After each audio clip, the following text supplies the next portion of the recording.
ముఖ్యంగా సిద్దిపేట పట్టణంలో గత రాత్రి దాదాపు 10 సెంటీమీటర్ల వర్షం పడడం జరిగింది.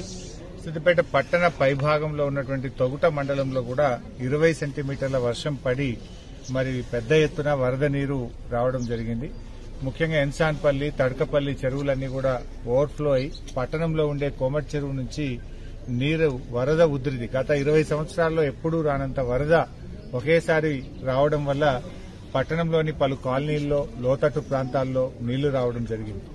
సో ఈ నీళ్లను తొలగించడం కోసం కింద ఉండేటువంటి నర్సాపూర్ చెరువు యొక్క మత్తడిని దాదాపు 1 మీటర్ పాటు తొలగించడి, నీటిని మరి అటు శనిగరం చెరువు వైపు, ఇటు మందపల్లి వాగు వైపు మళ్లించడి మరి నీళ్లను తొలగించగలిగాం.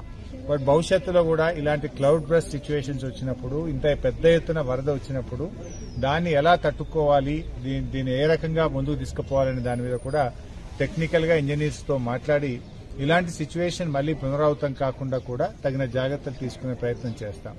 బట్ ప్రజల సహకారం కూడా కావాలి. ప్రజలు కూడా చాలా మంది నాలాలను కబ్జాలు చేయడము, అప్పుడు కబ్జా చేసినప్పుడు ఎవరైనా ఆపితే వాళ్ళ మీద మీరు మమ్మల్ని ఆపుతారా అని చెప్పి బద్నాం చేయడం, ఇలాంటి పరిస్థితి వచ్చినప్పుడు అదే ప్రజలు నీళ్లు వచ్చినాయి ఎలా అని చెప్పి ప్రశ్నిస్తూ ఉంటారు.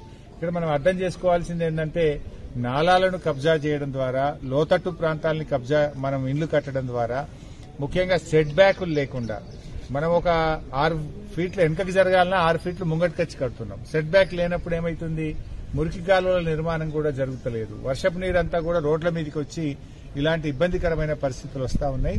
తప్పకుండా ప్రజల సహకారం ఉంటే మనము ఇలాంటి పరిస్థితులు, ముఖ్యంగా లోతట్టు ప్రాంతాల్లో ఉండే ప్రజలు బాగా ఆలోచించాలి. మనకు కొంచెం ధర తక్కువ ఉన్నదని లోతట్టు ప్రాంతాల్లో మనం కొనుక్కుంటూ ఉంటాం. కానీ వర్షము నేచురల్ గా కోర్స్ ఎలా ఉంటుంది, ఎటు లో లెవెల్ ఉంటే అటువైపే వర్షపు నీరు వస్తూ ఉంటుంది. సెట్ బ్యాక్స్ మీరు కోఆపరేట్ చేయగలిగితే, సెట్ బ్యాక్స్ ఇవ్వగలిగితే మనం వరద కాలువలను, వర్షపు నీరు బయటకు పంపడానికి పెద్ద ఎత్తున వరద కాలువలు నిర్మించి బయటకు పంపగలుగుతాం. గతంలో మనం కోమటి చెరువు నుంచి నర్సాపూర్ చెరువుకు మనం మంచి డ్రైనేజ్ సిస్టమ్ ను బిల్డ్ చేసినాం. దాదాపు గత 20 ఏళ్లుగా ఎప్పుడు కూడా మనకు ఇబ్బంది రాలేదు. బట్ ఈసారి క్లౌడ్ బ్రస్ట్ సిచ్యువేషన్, 20 సెంటీమీటర్ల వర్షం ఒకేసారి రావడంతో మరి బాగా వరద వచ్చినప్పుడు దాని నుంచి పొంగి ప్రవహించినటువంటి పరిస్థితి వచ్చింది.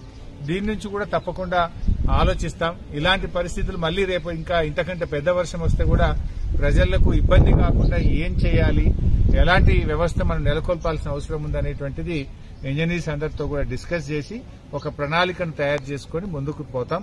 బట్ ప్రజలకు ఆపరేషన్ కూడా ఉండాలి. ప్రజలు కూడా తప్పకుండా అందరూ సెట్ బ్యాక్ తోని నిర్మించుకోవాలని చెప్పి కూడా ఇలాంటి దాని ద్వారా మనం నేర్చుకోవాలి. మనం అల్టిమేట్లీ ఇప్పుడు ఏం జరిగింది, కొంతమంది ప్రజలకు ఇబ్బంది జరిగింది, కొన్ని కాలనీల్లో ఇబ్బంది జరిగింది. ఇలాంటివి మనం జరగకూడదు అంటే ప్రజలు కూడా కౌన్సిల్ తో సహకరించాలి. అప్పుడే మనం సాధ్యపడుతుంది.